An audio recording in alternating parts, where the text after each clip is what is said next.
Hello everyone, welcome to my channel commerce notes. आज हम इस वीडियो में कॉर्पोरेट अकाउंटिंग जो आपका बीकॉम सेकंड सेमेस्टर का सब्जेक्ट है उसके इंपॉर्टेंट क्वेश्चन आंसर्स करने जा रहे हैं 5 और 15 मार्क्स के, जो मोस्ट इंपॉर्टेंट है, रिपीटेड क्वेश्चन है, आपको एग्जाम में पूछे जाते हैं। तो आपको मेक श्योर करना है कि आपके ये क्वेश्चंस क्या है कवर हो जाएं। ये वो क्वेश्चंस है जो आपके section A, section B, section C तीनों से ही हमने सारे क्वेश्चन आंसर्स इसमें इंपॉर्टेंट ले रखे हैं। तो section A, section B, section C मतलब 5 और 15 दोनों मार्क्स के हम यहाँ पे क्वेश्चन आंसर उस अकॉर्डिंगली करेंगे। तो ये कंप्लीट वीडियो होगी। आपको क्या करना है, चैनल पर नए हो तो सब्सक्राइब कर लेना। एंड इस वीडियो की डिमांड आ रही थी तो आपकी रिस्पॉन्स के बेसिस पे वीडियोस बनाई जाती है, तो आपको इसको शेयर भी करना है एंड लाइक करके अपने फ्रेंड्स के साथ इनको शेयर भी करना है। फर्स्ट क्वेश्चन है आपका, discuss the provisions of companies act 2013 regarding underwriting of shares and debentures. तो पहला क्वेश्चन आपसे पूछा गया है कि आपको प्रोविजन बताने हैं कि कौन कौन से प्रोविजंस हैं किससे related, underwriting of shares and debenture से रिलेटेड। तो सबसे पहले हम यहाँ पे देखेंगे अंडरराइटिंग क्या होता है, फिर देखेंगे डिबेंचर्स क्या होते हैं और इनके क्या है प्रोविजंस देखेंगे जो कि क्या है दिए गए हैं। तो अंडरराइटिंग का अगर हम बात करें, अंडरराइटिंग का क्या मतलब होता है। अंडरराइटिंग ना एक कॉन्ट्रैक्ट है जिसमें कोई पर्सन या फिर कोई इंस्टीट्यूशन, जिसे हम अंडरराइटर बोलते हैं, वो अग्री करता है कि वो क्या है, अगर पब्लिक इशू में कुछ शेयर्स या डिबेंचर्स अनसोल्ड रहते हैं कंपनी के, तो वो उसको क्या है खरीद लेगा। ठीक है, तो अंडरराइटिंग एक कॉन्ट्रैक्ट है जो अंडरराइटर क्या है जिसमें अग्री करता है कि वो कोई भी अगर पब्लिक इशू में कोई भी आपका शेयर्स है या डिबेंचर है वो अनसोल्ड रह गया तो वो क्या कर लेगा, अंडरराइटर उसको खरीद लेगा। पर्पस क्या रहता है इसका, देखो कंपनी को फुल सब्सक्रिप्शन मिल जाती है ना, उनको भी ये श्योरिटी होती है कि चल अगर अनसोल्ड रह गए हमारे शेयर या फिर अनसब्सक्राइब्ड शेयर रह गए तो कौन ले लेगा, उसको अंडरराइटर ले लेगा। अच्छा, अब अंडरराइटर का क्या बेनिफिट है, वो इसके बदले क्या लेता है, अपनी कमीशन लेता है। ठीक है, तो ये एक ऐसा कॉन्ट्रैक्ट है अंडरराइटिंग का। तो यहाँ पे ये लिखा है, underwriting refers to a contract जिसमें जो पर्सन है, इंस्टीट्यूशन है जिसे हम अंडरराइटर बोलते हैं, वो अग्री करेगा कि वो सब्सक्राइब कर लेगा आपके अनसब्सक्राइब्ड पोर्शन वाले शेयर्स को या डिबेंचर्स को जो आप पब्लिक इशू में करने जा रहे हो। पर्पस यही रहता है अंडरराइटिंग का कि इंश्योर करना कि फुल सब्सक्रिप्शन हो जाए सिक्योरिटी की जो भी इशू की गई है कंपनी के द्वारा।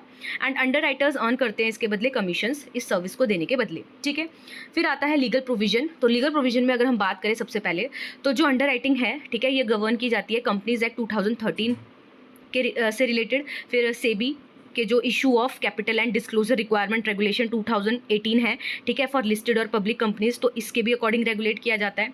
एंड प्रोविजन फॉर जो earlier section 76 of the companies act 1956 था, उसके भी क्या है कुछ कंसेप्ट को यहाँ पे फॉलो किया जा सकता है। ठीक है, तो यहाँ पे लिखा हुआ है कि किस किस के अकॉर्डिंग क्या है यहाँ पे इसे गवर्न किया जाता है। फिर हम बात करते हैं अब प्रोविजंस की। तो सबसे पहले है अंडरराइटिंग अग्रीमेंट। देखो पहले फीचर्स पढ़ रहे हैं हम अंडरराइटिंग अग्रीमेंट। तो देखो एक जो रिटन अग्रीमेंट है वो होता है कंपनी और अंडरराइटर के बीच में, ये मैंडेटरी है। ये जो अग्रीमेंट है ये क्या है, क्लियरली मेंशन करेगा कि कितने नंबर ऑफ शेयर्स या फिर डिबेंचर अंडर रिटर्न करने हैं, क्या रेट ऑफ कमीशन होने वाला है, किस जो भी टर्म एंड कंडीशन है वो लिखी होगी और टाइम लिमिट लिखी होगी ऑब्लिगेशन की। ठीक है, फिर सेकंड है underwriting commission as per section 40 of companies act 2013। तो यहाँ पे लिखा है company may pay a commissions to underwriter for subscribing or agreeing to subscribing securities. तो यहाँ पे क्या लिखा हुआ है कि जो भी कंपनी है, ठीक है, वो क्या है कंपनी अंडरराइटर को कमीशन देगी। ठीक है, और इसमें लिखा हुआ है कि जो शेयर्स है उसमें मैक्सिमम 5% ऑफ इशू प्राइस होता है और डिबेंचर्स में मैक्सिमम 2.5% ऑफ इशू प्राइस होता है। कंडीशन यहाँ पे है पेइंग कमीशन की क्या होनी चाहिए, सबसे पहले तो आर्टिकल ऑफ एसोसिएशन में परमिशन आपके पास होनी चाहिए। फिर बोर्ड रेजोल्यूशन पास करना यहाँ ज़रूरी है और प्रोस्पेक्टस में डिस्क्लोज करना होगा कि अंडरराइटर का क्या नाम है, नंबर ऑफ सिक्योरिटीज़ कितनी अंडर रिटर्न हुई है, कमीशन का क्या अमाउंट है, क्या रेट था। ठीक है, तो ये सारा वहाँ पे लिखा होना चाहिए। फिर आते हैं डिस्क्लोजर्स इन प्रोस्पेक्टस। तो प्रोस्पेक्टस में क्या क्या डिस्क्लोज करते हैं हम, देखो इन्वेस्टर ट्रांसपेरेंसी के लिए प्रोस्पेक्टस में ये सब आपको दिखाना ज़रूरी होता है। ठीक है, तो अंडरराइटर के नाम, कितनी अंडरराइटिंग हुई है, कितना कमीशन मिलेगा, ये सब क्या आपको वहाँ पे लिखना होता है। इससे ये इंश्योर रहता है कि ट्रांसपेरेंसी रहे इन्वेस्टर्स के लिए। फिर है SEBI guidelines for listed companies. SEBI की गाइडलाइंस है लिस्टेड कंपनी के लिए। तो सेबी के रूल्स के according underwriter must be SEBI registered. तो डेफिनेटली जो अंडरराइटर्स हैं वो सेबी रजिस्टर्ड होने चाहिए, सेबी के पास क्या है वो रजिस्टर्ड होने चाहिए। नेक्स्ट, नेट वर्थ और एक्सपीरियंस उनका होना चाहिए। ठीक है, तो जो भी एडिक्वेट नेट वर्थ है वो होनी चाहिए एंड एक्सपीरियंस होना चाहिए उस फील्ड में। And proper due diligence required होती है इसमें। एंड अग्रीमेंट बिफोर प्रोस्पेक्टस क्या है फाइल करना होता है।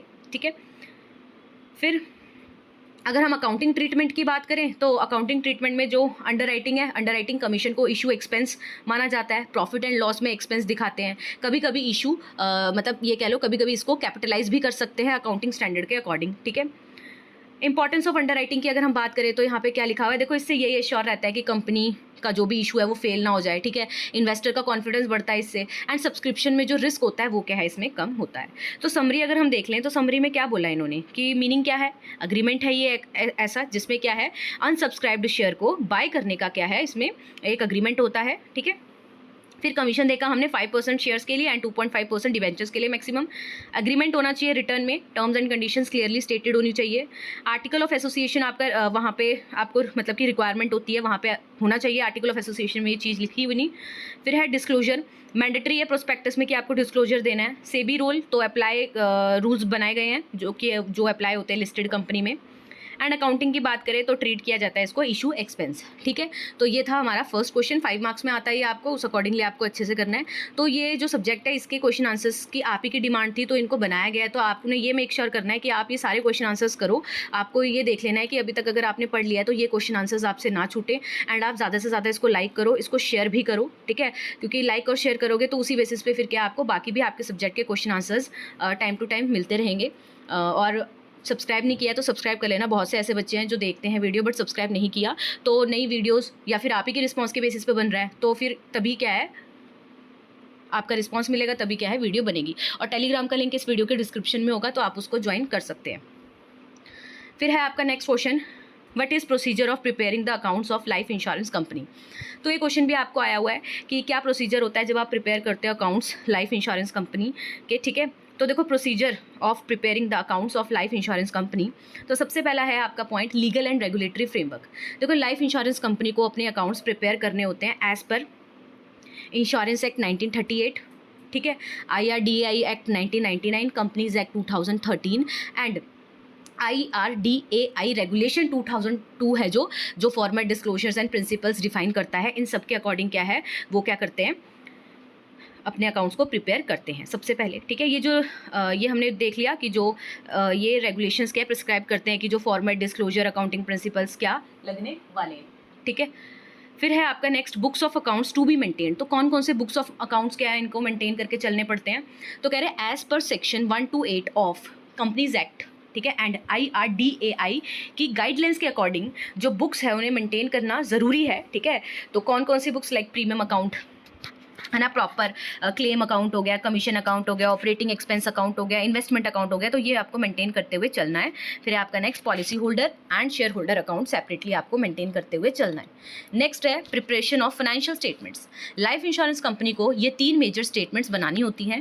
पहला है रेवेन्यू अकाउंट, जिसमें पॉलिसी होल्डर्स अकाउंट है बेसिकली, ये सिर्फ इंश्योरेंस बिजनेस ये कह लो, ये शो करता है ऑल इनकम एंड एक्सपेंसेस जो कि इंश्योरेंस बिजनेस से रिलेटेड होती है, जिसमें क्या क्या आ जाता है कि कितना प्रीमियम अर्न किया आपने, री इंश्योरेंस इनकम या फिर एक्सपेंस कितना है आपका, क्लेम कितना पे किया है, कमीशन कितनी है, ऑपरेटिंग एक्सपेंसेस कितने हैं, ठीक है।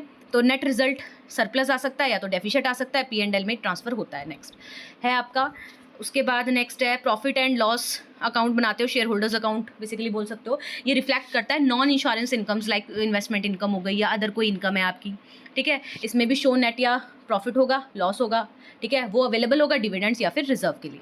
फिर बैलेंस शीट बनाते हो, इसमें ईयर एंड पे क्या है फाइनेंशियल पोजीशन शो करनी होती है, तो आप क्या है इसमें बैलेंस शीट बनाते हो जिसमें आप सोर्सेज ऑफ फंड लिखते हो, शेयर कैपिटल हो गया, रिजर्व्स हो गया, एप्लीकेशन कहाँ की है उन फंड्स की, इन्वेस्टमेंट में, लोन में, एसेट्स में, ठीक है। तो फॉर्मेट की बात करें तो schedule A revenue account and schedule B balance sheet as per IRDAI क्या आप बना सकते हो। फिर आपका नेक्स्ट पॉइंट है इसमें कि जो कंपनी है ना उसको एनुअली क्या करना होता है, मतलब हर साल क्या है उसको वैल्यूएशन करना पड़ता है, ठीक है, होता है। तो इसमें ये कह लो कि एस्टीमेट पॉलिसी होल्डर लाइबिलिटीज़ को क्या आपको इनकी वैल्यू निकालनी पड़ती है, वैल्यू करवाना होता है। तो एस्टीमेट पॉलिसी होल्डर लाइबिलिटीज़ मतलब एस्टीमेट करने के लिए पॉलिसी होल्डर की लाइबिलिटीज़ को आपको क्या वैल्यूएशन करवानी पड़ती है हर साल, अपॉइंट करते हो आप इसमें, ठीक है। और उसी के द्वारा क्या है आपका ये सारा अमाउंट वगैरह देखी जाती है। रिजल्ट है जो वो फाइनेंशियल स्टेटमेंट में आप रिफ्लेक्ट करते हो, ठीक है। तो प्रॉपर क्या है आप अपॉइंट करते हो और वो क्या है प्रॉपर तरीके से आपको बताता है, वैल्यू करवाना जरूरी होता है आपको सो दैट आप एस्टिमेट कर सको, ठीक है। फिर है ऑडिट एंड फाइलिंग रिक्वायरमेंट। तो definitely audit and filing requirement भी है। तो यहाँ पे लिखा हुआ है कि आपको ऑडिट करवाना पड़ता है, सेपरेट ऑडिटर्स रिपोर्ट बनानी होती है, ठीक है। और ऑडिटेड अकाउंट को सबमिट करना होता है किन किन के पास, IRDAI के पास, रजिस्ट्रार ऑफ कंपनीज़ के पास, शेयर होल्डर्स के पास, ठीक है, एनुअल जनरल मीटिंग में। फिर आता है पीरियोडिसिटी एंड लैंग्वेज, तो आप अकाउंट्स क्या प्रिपेयर कर सकते हो एनुअली एंड क्वार्टरली, ठीक है, आपकी मर्जी, और पब्लिश करना है फाइनेंशियल स्टेटमेंट्स आप क्या है अपनी मतलब यहाँ पे लैंग्वेजेस में बना सकते हो। फिर आपका नेक्स्ट क्वेश्चन है draw pro forma of revenue account of fire insurance company with imaginary figures. तो ये क्वेश्चन ना आपको आता है, तो आपको ना ये एक बार आपके जो बुक है उसमें से फॉर्मेट आपको मिल जाएगा, वो फॉर्मेट एक बार देख के चले जाना, बिकॉज ये आया है और एज इट इज़ 15 मार्क्स में आया है। तो आप परफॉर्मा देख के एक बार जा सकते हो, ठीक है, एक सेफ जोन में कि हाँ भाई आपको परफॉर्मा पता है। अगर 5 मार्क्स में आ गया तो आप करके आ सकते हो, अदरवाइज 15 मार्क्स में आपको और भी क्वेश्चन आते हैं, ठीक है। तो ये मैंने आपको बता दिया कि एक परफॉर्मा आता है आपको revenue, pro forma of revenue account of fire insurance company का इमेजिनरी फिगर्स के साथ, ठीक है। तो आपको ये एक बार अपनी बुक से देख लेना है इस चैप्टर में। फिर आता है आपका next question under writing of shares and debentures, ठीक है। तो ये आपको 15 मार्क्स में आया है, तो देख लेते हैं। अंडर राइटिंग का क्या मतलब होता है। अंडर राइटिंग मीन्स गारंटी जो दी जा रही है एक पर्सन के द्वारा, इंस्टीट्यूशन के द्वारा, जिसे हम अंडर राइटर बोल रहे हैं, कि वो बाय कर लेगा, ठीक है, जो भी शेयर्स और डिबेंचर्स सब्सक्राइब नहीं हुए पब्लिक के द्वारा पब्लिक इशू में, ठीक है। ये इंश्योर करता है कंपनी क्या है, रिक्वायर्ड कैपिटल उसे मिली जाएगी, एंड अगर पब्लिक ने सब्सक्राइब नहीं भी किए सारी सिक्योरिटीज, स्टिल जो कंपनी है उसे क्या है वो कैपिटल मिल जाएगी, ठीक है, क्योंकि वो सब्सक्राइब उसको कर लेंगे। तो ये क्वेश्चन देखो अभी हमने 5 मार्क्स में पढ़ा, अभी ये 15 मार्क्स में आया है, तो आपको ये वाला टॉपिक कर लेना है। अच्छा, अब हमने जो अंडर राइटिंग वाला चैप्टर है, बायबैक ऑफ शेयर्स है एंड स्वेट इक्विटी शेयर्स है, और अंडर राइटिंग के जो ये प्रेफरेंस शेयर्स वाला है, ठीक है, अंडर राइटिंग वाला जो ये शेयर्स वाला है, ये सारे क्वेश्चन आंसर्स हमने चैप्टर वाइज भी किए हैं। तो इस वीडियो के आपको डिस्क्रिप्शन में प्लेलिस्ट को अटैच कर दिया जाएगा, आप उसको देख सकते हो। उसमें हमने जितने भी आपको प्रीवियस ईयर क्वेश्चंस आ रखे हैं एक चैप्टर से थ्रेटिकल पॉइंट ऑफ व्यू से, वो सारे हमने किए हैं, तो आप उसको देख सकते हो। उसके बाद क्या है, आप इसको भी देख सकते हो, यहाँ से आपको पता लग जाएगा कि हाँ भाई ये आपको क्वेश्चंस करने हैं, ठीक है। तो आप अपना कमेंट भी दे सकते हो कि आपको कैसी वीडियो लगी, फीडबैक दो, सो दैट कि और भी वीडियोस बनाई जाए। तो आपकी मतलब ये रहता है ना कि हाँ इंटरेक्ट हो रहा है, आप देख रहे हो, तो फिर पता लग जाता है। और जिस वीडियो के नीचे कमेंट आता है तो ये भी पता लगता है कि हाँ इस सेमेस्टर के बच्चे क्या हैं, ये वीडियोज़ देखते हैं, तो उस अकॉर्डिंगली फिर आपके लिए वीडियोज़ प्रिपेयर की जाती हैं। ऑब्जेक्टिव्स देखते हैं, तो ऑब्जेक्टिव्स ऑफ अंडर राइटिंग का क्या ऑब्जेक्टिव होता है हमारा, हमें ये इंश्योर करना है कि फुल सब्सक्रिप्शन हो जाए सिक्योरिटीज़ की, और जो कंपनी को कैपिटल चाहिए वो उसको मिल जाए। नेक्स्ट, इन्वेस्टर का ना कॉन्फिडेंस बढ़ता है इससे, ठीक है, एंड ये हेल्प करता है कंपनी को कि उसको जो भी रिक्वायर्ड फंड थे वो मिल जाए इजीली, और इससे रिस्क भी कम होता है जो अंडर सब्सक्रिप्शन का होता है, ठीक है। अब टाइप्स की बात करें अंडर राइटिंग की, तो देखो ये हमने जो अभी मैंने कहा ना आपको, ये चैप्टर हमने अच्छे से किया है, तो वहाँ पे हमने बहुत ज़्यादा डिटेल में किया है ये, ठीक है, तो आप वहाँ से भी देख सकते हो इसको। यहाँ पे हम पढ़ते हैं टाइप्स ऑफ अंडर राइटिंग। तो फुल अंडर राइटिंग होती है जहाँ पे अंडर राइटर अग्री करता है कि वो सब्सक्राइब कर लेगा एंटायर इशू ऑफ शेयर्स को और डिबेंचर्स को, अगर क्या है पब्लिक के द्वारा नहीं सब्सक्राइब किए जाते। एग्जाम्पल देख सकते हो, कंपनी ने इशू किया 1 लाख शेयर, अंडर राइटर ने गारंटी किया कि वो बाय करेगा ऑल शेयर जो कि सब्सक्राइब नहीं हुए। फिर आता है partial under writing, under writer agree करता है कि वो अंडर राइट करेगा only part of total issue, कि आप इतना इशू कर रहे हो तो इसका इतना पार्ट हम ना, अंडर राइटर है जो वो बोलेगा कि हम क्या है बाय कर लेंगे। तो मान लो एक कंपनी ने 1 लाख शेयर इशू किए, तो अंडर राइटर अग्री कर रहा है कि वो अंडर राइट करेगा 40,000 शेयर्स को ओनली, ठीक है। फिर आता है firm under writing. Under writing ये कौन सी है, अंडर राइटर अग्री करता है सब्सक्राइब करेगा वो स्पेसिफिक नंबर ऑफ शेयर्स को irrespective of public subscription, public subscription जितनी भी हो, पर उसने बोल दिया है कि वो ये स्पेसिफिक नंबर ऑफ शेयर्स को क्या करेगा, सब्सक्राइब करेगा। एग्जाम्पल देख लो, अंडर राइटर अग्री कर रहा है कि वो क्या है 10,000 शेयर लेगा firm, even if the issue is fully subscribe. अगर मान लो ना जैसे 1 लाख शेयर इशू किए थे, फुल्ली सब्सक्राइब भी हो गए, फिर भी क्या है वो 10,000 को सब्सक्राइब करेगा। नेक्स्ट है कंडीशनल अंडर राइटिंग। तो नाम से ही पता लग रहा है वो अंडर राइटिंग जहाँ पे अग्री करते हैं कि सब्सक्राइब कर लेंगे ओनली अगर ये मिनिमम सब्सक्रिप्शन आपको रिसीव नहीं होती है।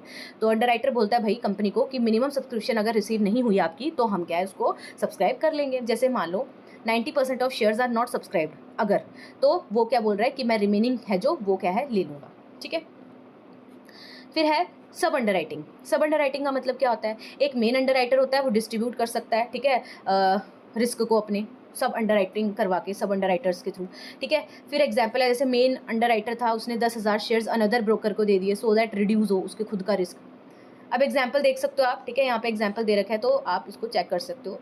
नेक्स्ट क्वेश्चन है आपका, how do life insurance companies prepare their accounts.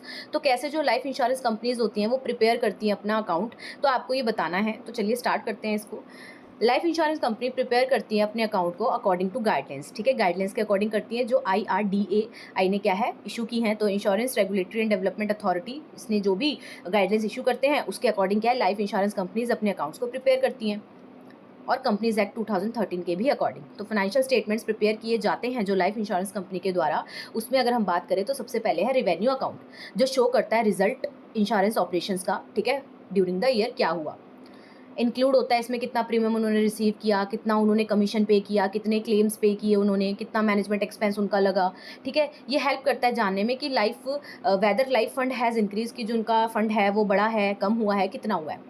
फिर है प्रॉफिट एंड लॉस अकाउंट, ये प्रिपेयर करते हैं इसको शो करने के लिए कि non insurance incomes and expenses show करना है, तो उसके लिए ये बनाया जाता है जिसमें जैसे रेंट रिसीव हो गया, इन्वेस्टमेंट इनकम आई है कोई, या एडमिनिस्ट्रेटिव एक्सपेंसेस उनके लगे हैं। अगर प्रॉफिट है तो जनरली उसको ट्रांसफर किया जाता है जनरल रिजर्व में। फिर बैलेंस शीट बनाते हैं जिसमें शो करते हैं फाइनेंशियल पोजीशन, है ना, कंपनी की, एसेट्स हो गया, ठीक है, लाइबिलिटीज़ हो गई जिसमें share holders and policy holders fund आ गए। नेक्स्ट है आपका कैश फ्लो स्टेटमेंट, ये शो करता है कि कितना मूवमेंट हुआ है आपके कैश का, ठीक है, ऑपरेटिंग एक्टिविटीज़ के अंडर, इन्वेस्टिंग एक्टिविटीज़ के अंडर, फाइनेंसिंग एक्टिविटीज़ के अंदर। स्पेशल फीचर्स की बात करें तो इसमें क्या है आपकी वैल्यूएशन ऑफ लाइबिलिटी डन की जाती है, प्रीमियम एंड जो क्लेम्स है उन्हें भी रिकॉर्ड किया जाता है एक्रूअल बेसिस पे। फॉर्मेट है जो इसका प्रॉपर प्रोवाइड किया गया IRDA के द्वारा, स्टैंडर्ड रिपोर्टिंग आपको क्या है इसमें फॉर स्टैंडर्ड रिपोर्टिंग, मतलब अगर आपको स्टैंडर्ड रिपोर्टिंग करनी है तो प्रॉपर आपको शेड्यूल बताया हुआ है फॉर्मेट का कैसा होगा, ठीक है। एग्जाम्पल आप देख सकते हो आपकी बुक में दिया हुआ है, आप क्या है देख सकते हो प्रॉपर तरीके से, और क्वेश्चन मतलब आंसर में भी लिख के आ सकते हो। फिर आपका नेक्स्ट मेथड है explain the sinking fund method of redemption of debenture.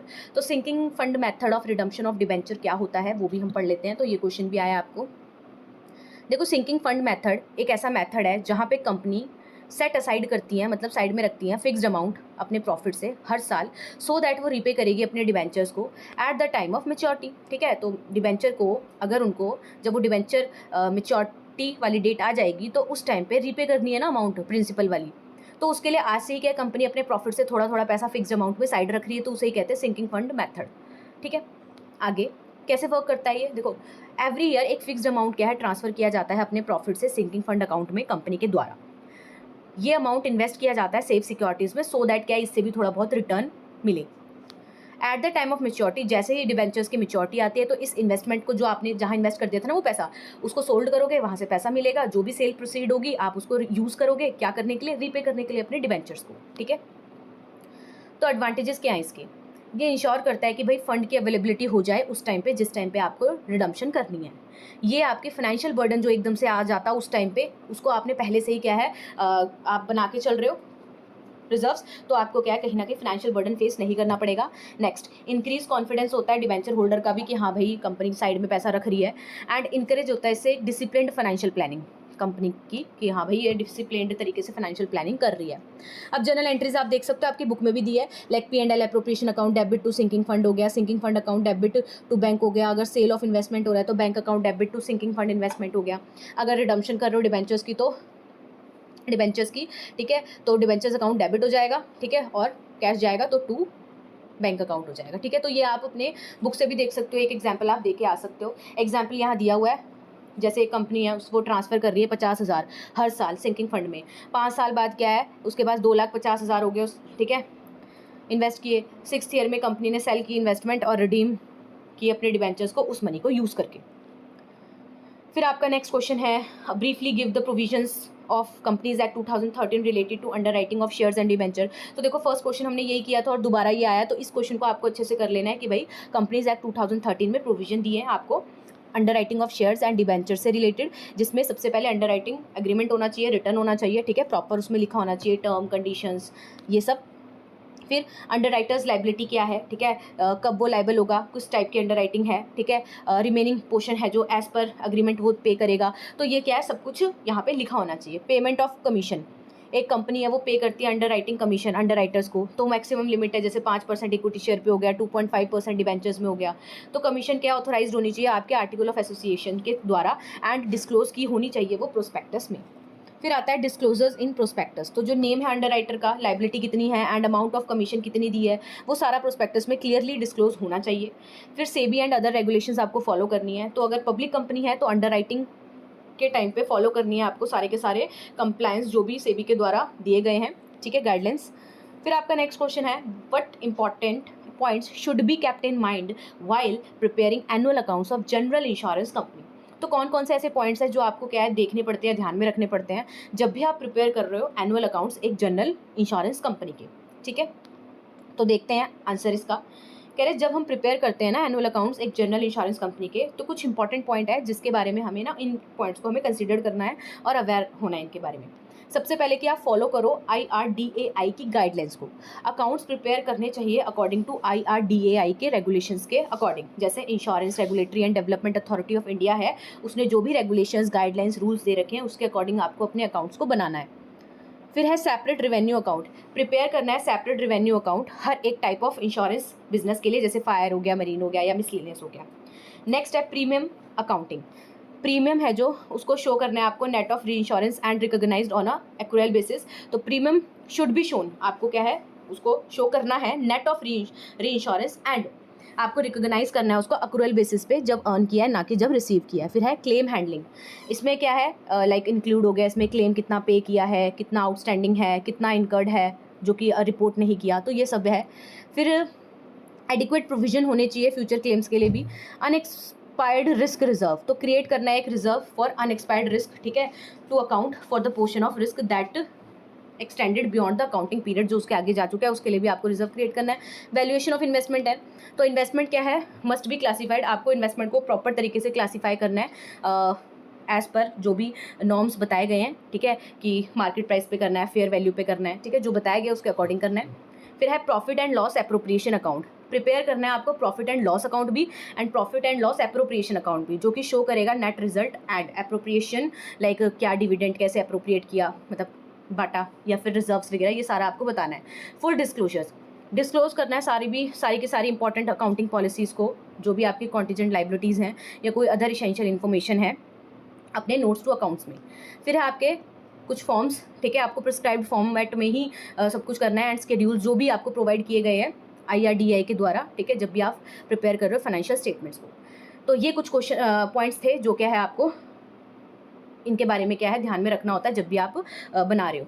Next है आपका question, what do you mean bye buyback of shares, आपको डिस्कस करने हैं प्रोविजन जो भी दिए गए हैं कंपनीज लॉ के अंडर बायबैक ऑफ शेयर से रिलेटेड। तो ये जो क्वेश्चन है ये आपको बहुत बार आया है 15 मार्क्स में। ये जो बायबैक ऑफ शेयर्स है ये पूरा का पूरा चैप्टर के जितने भी थ्योरी क्वेश्चंस बनते हैं वो हमने एक वीडियो में किए हैं, तो वो आपको प्लेलिस्ट में मिल जाएगी, आप उसको देख सकते हो डिटेल में। तो बायबैक ऑफ शेयर्स क्या होते हैं देखते हैं। बायबैक ऑफ शेयर्स का मतलब है बेसिकली ना ये एक ऐसी प्रोसेस होती है जिसमें कंपनी ना अपने ही शेयर्स को रीपरचेज कर लेती है, खरीद लेती है अपने एग्जिस्टिंग शेयर होल्डर से, यूजुअली क्या करके प्राइस हाई देके, ठीक है, मार्केट वैल्यू में जो चल रहा होगा ना हमारे कंपनी का प्राइस, उससे ज़्यादा प्राइस पे करेंगे हम शेयर होल्डर्स को और बोलेंगे हमारे जो शेयर्स है वो हमें वापस दे दो, ठीक है। ये एक ऐसा तरीका है कंपनी का कि जिससे वो रिड्यूस करती है अपने जो भी नंबर ऑफ आउटस्टैंडिंग शेयर है ना मार्केट में, उन्हें वो कम करती है, इससे उसकी जो वैल्यू ऑफ रिमेनिंग शेयर्स है वो बढ़ जाती है, ठीक है।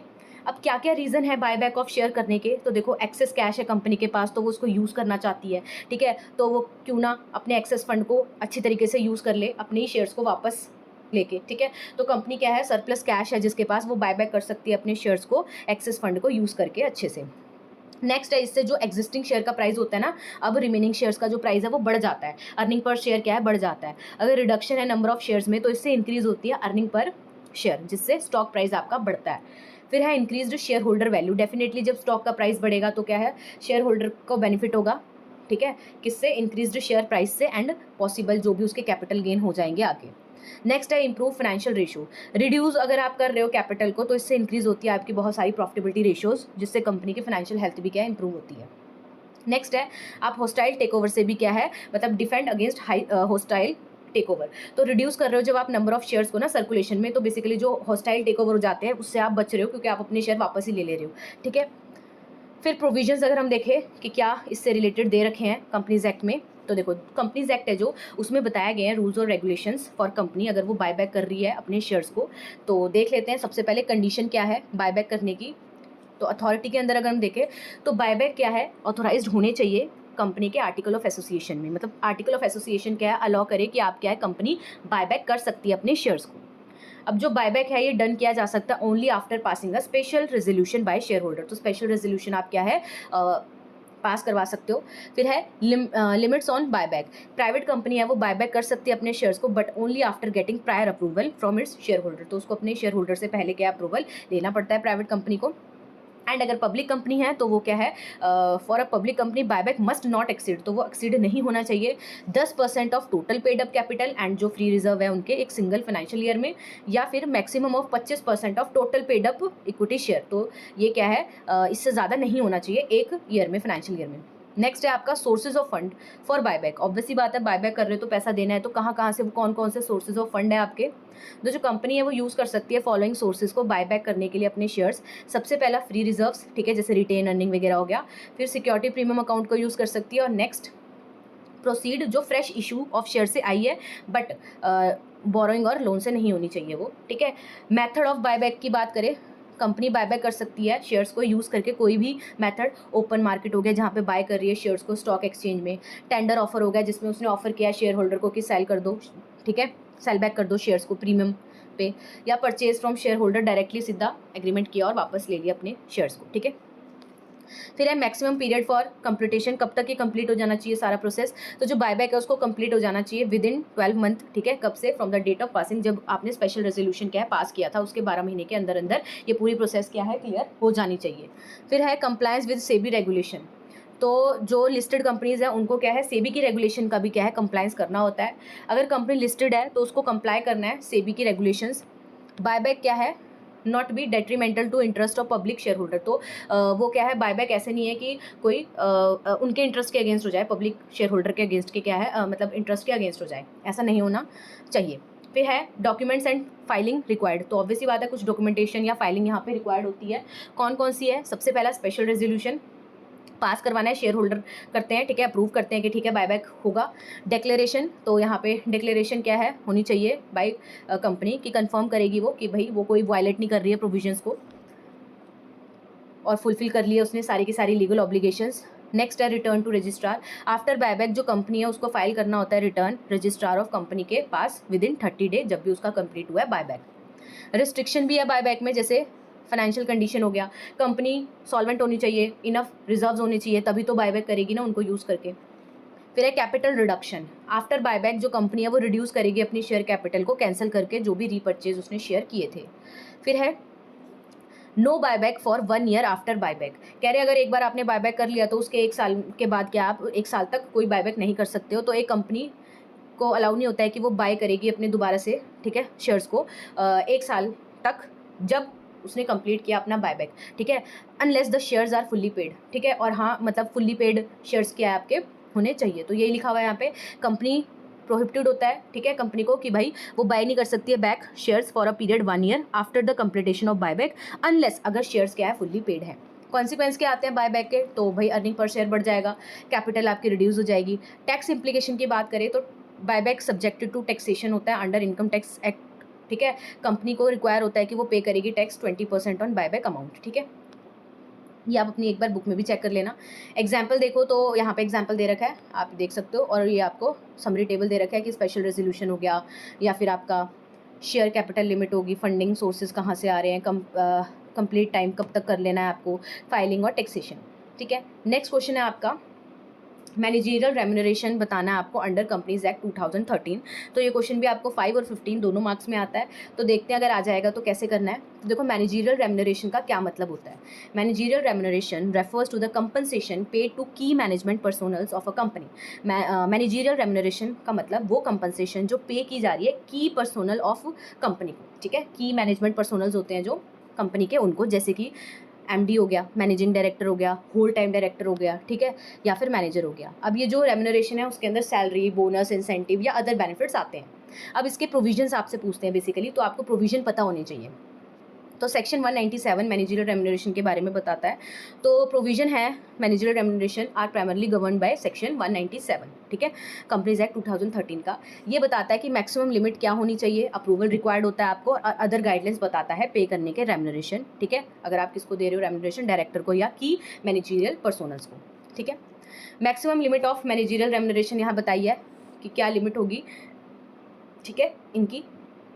तो for managing director, whole time director या मैनेजर के लिए तो कह रहे टोटल रेम्यूनरेशन है जो सारे डायरेक्टर्स की इंक्लूडिंग एमडी या होल टाइम डायरेक्टर या मैनेजर, ठीक है, शुड नॉट एक्सीड, वो एक्सीड नहीं करनी चाहिए 11% ऑफ नेट प्रॉफिट। तो जितना भी प्रॉफिट है उसका 11% से ज़्यादा आपको क्या है टोटल रेम्युनरेशन नहीं होनी चाहिए इन सब की, ठीक है, एक फाइनेंशियल ईयर में।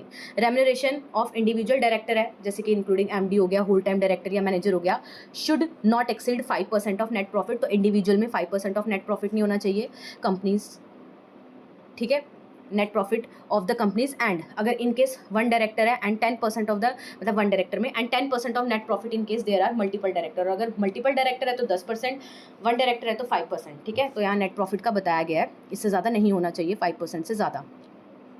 नेट प्रॉफिट है तो यहाँ बताया कि जो नेट प्रॉफिट है आप कैलकुलेट करोगे सेक्शन 198 ऑफ द एक्ट के अकॉर्डिंग, जिसमें क्या है एडजस्टमेंट्स ऑफ आइटम जैसे tax, depreciation and any other statutory adjustments आप करोगे। फिर आता है special resolution for exceeding the limit. कह रहे अगर एक कंपनी है वो चाहती है कि वो पे करे रेम्युनरेशन, ठीक है, इन लिमिट से ज़्यादा जो यहाँ मेंशन की है, तो उसको स्पेशल रेजोल्यूशन अपने एनुअल जनरल मीटिंग में क्या करना पड़ेगा, ऑब्टेन करना पड़ेगा। एंड उसको क्या है शेयर होल्डर से क्या करनी पड़ेगी, कहीं ना कहीं ये कह लो कि अप्रूवल लेनी पड़ेगी मीटिंग में, ठीक है। फिर है केस ऑफ लॉस और इनएडिक्वेट प्रॉफिट। तो मान लो लॉस हो रही है कंपनी को या इनएडिक्वेट प्रॉफिट है, इनफ प्रॉफिट नहीं है, तो कह रहे जब कंपनी इनकर कर रही है लॉस या फिर उसके इनएडिक्वेट प्रॉफिट्स हैं, तो बताते हैं यहाँ पे कि जो रेम्युनरेशंस टू डायरेक्टर है मे स्टिल बी पेड, वो फिर भी पे की जा सकती है, but it must comply with, पर ये क्या है कंप्लाई करे उन कंडीशंस को जो ले डाउन है शेड्यूल 5 में, ठीक है। तो ये प्रोवाइड करता है following for the remuneration in case of loss and इनएडिक्वेट profit. तो अगर आपको कैसे पे करना है, ठीक है, वो अगर आपकी कंपनी को लॉस या इनएडिक्वेट प्रॉफिट हुए तो यहाँ बताया है मिनिमम रेम्युनरेशन के बारे में। तो कह रहे in case of no profit या इनएडिक्वेट प्रॉफिट है तो जो कंपनी पे कर सकती है remuneration as per schedule 5। However जो मैक्सिमम रेम्युनरेशन है वो क्या है would be limit as per provision, वो वहाँ पे बताई गई है कि इतना होना चाहिए शेड्यूल 5 में। एंड ये डिपेंड करता है कि कितना लेवल ऑफ लॉस या प्रॉफिट आपको कंपनी को हुआ है। फिर है अप्रूवल फ्रॉम सेंट्रल गवर्नमेंट। अगर मान लो जो कंपनी है, ठीक है, इफ़ रेम्युनरेशन एक्सीड कर रही है लिमिट जो मेंशन्ड है शेड्यूल 5 में, तो कंपनी क्या है उसको नीड होता है कि वो ऑब्टेन करे अप्रूवल सेंट्रल गवर्नमेंट से। फिर कंपोनेंट ऑफ मैनेजरियल रेम्युनरेशन, क्या क्या आता है इसमें, तो मैनेजरियल रेम्युनरेशन में वेरियस कंपोनेंट्स आते हैं, जैसे सैलरी हो गया, ठीक है, बेसिक सैलरी जो पे की जाती है डायरेक्टर को। नेक्स्ट है आपका अलाउंस।